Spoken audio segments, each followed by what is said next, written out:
It was a great season last year. Really, made some big jumps, played some really good matches at some times, lost some big ones, but I really feel like now I can make the next step closer to the top 50. That's my goal for this year, and putting all my efforts towards that and focus. So, but yeah, I'm just gonna take it day by day and keep doing the work, and the work always pays big dividends. So.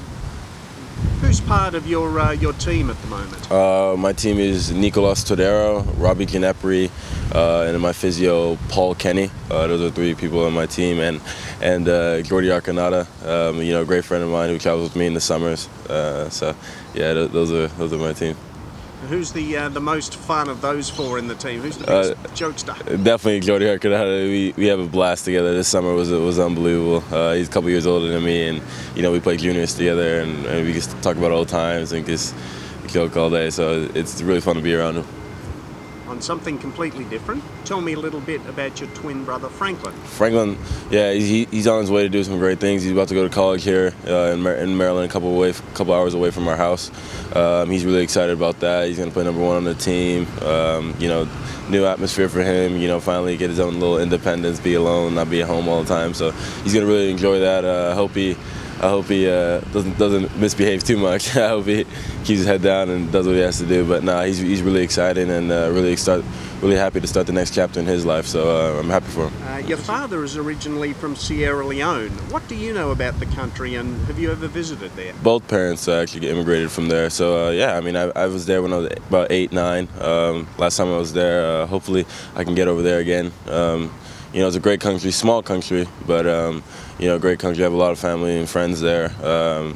That still try and keep in touch with me as best as possible. So I really like it there, and I like the support I get from there. Even people I don't know, getting my number and messaging me after big matches. So it means a lot, and hopefully I can help that country as my career progresses, and I plan to give back to that country a lot. Are there any native foods there in Sierra Leone that you like? Yeah, I'm definitely African raised, so I definitely eat a lot of African rice. There's fufu, so a bunch of stuff like that that I like to eat. Earliest tennis memories, geez, goes way back. Probably the first tournament I won was at the club I play at when I was in Maryland. I remember I was down like 6-1, 5-1, and came back in the finals and won. I fell to the ground. I was like 8 years old. I made it seem like the biggest thing ever. But yeah, that was probably one of my favorite tennis memories. And then watching Del Potro play at the Legg Mason in DC was probably the best thing ever. Especially he was my first pro to sign a ball for me. So that meant a lot. And he's always going to be one of my biggest idols. And it was great to finally get a hit with him at Indian Wells, and seeing his comeback this year was just spectacular. So happy for him. Luckily, I was right next to the court, and he was the first one. I didn't have to wait too long. There was like probably 2-3 people before me, and then I got his autograph. But I was about, I want to say I was 8, 9. It was about maybe 10. I was real young.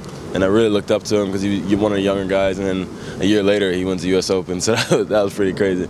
So yeah, he's an unbelievable player and also an unbelievable person.